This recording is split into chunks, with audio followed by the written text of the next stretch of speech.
ప్రభు నామమున ప్రభువైన యేసుక్రీస్తు నామమున నా హృదయపూర్వకమైన ప్రియులారా, క్రైస్తవ పిల్లలుగా పిలువబడుతున్న మీకు అందరికీ నా హృదయపూర్వకమైన నిజమైన క్రైస్తవురాలు ఎలా ఉండాలంటే, బైబిల్లో మనకందరికీ నచ్చిన మాట ఒక మాట మనం చూస్తాం. బైబిల్లో దావీదు ఒక మాట చెప్తూ ఉంటాడు, నేనైతే నా దేవుని మందిరంలో పచ్చని ఒలీవ మొక్కల వలె ఉన్నానని చెప్తూ ఉంటాడు. ఎలా ఉన్నాడని చెప్తున్నాడని అంటే, పచ్చని ఒలీవ మొక్క, ఎండిపోలేదు, పడిపోలేదు, నాశనం అవ్వలేదు, కానీ పచ్చని ఒలీవ మొక్క అంట.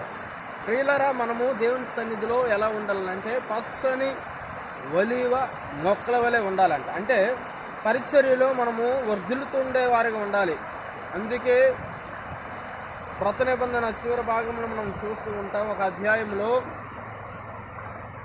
ఆత్మ వర్ధిల్లుచున్న ప్రకారము అన్ని విషయంలో వర్ధిల్లుచున్నాం అని చెబుతూ ఉంటాం.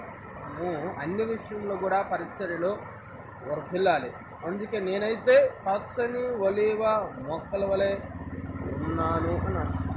ఇంకో మాటగా చూస్తే 128వ కీర్తన భాగము 3వ వచనం ఉంటుంది,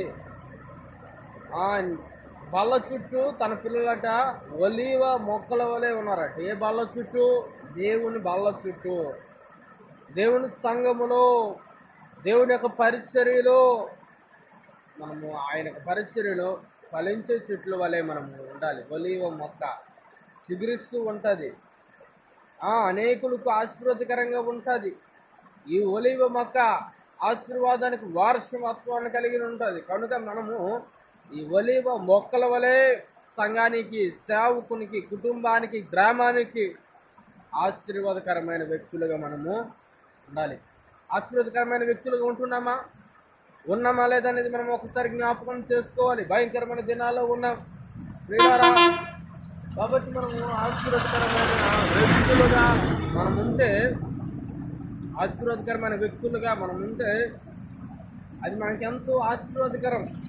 కాబట్టి ఎప్పుడు కూడా మనము ఆశీర్వాదకరమైన వ్యక్తులుగా ఉండడానికి మనం ప్రయత్నం చేద్దాం.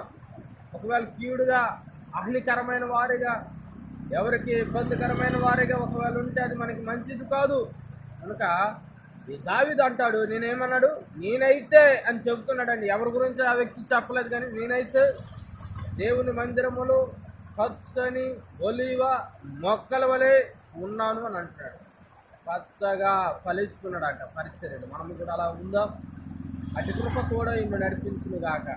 ఆమేన్. Praise the lord. అందరికీ వందనాలు.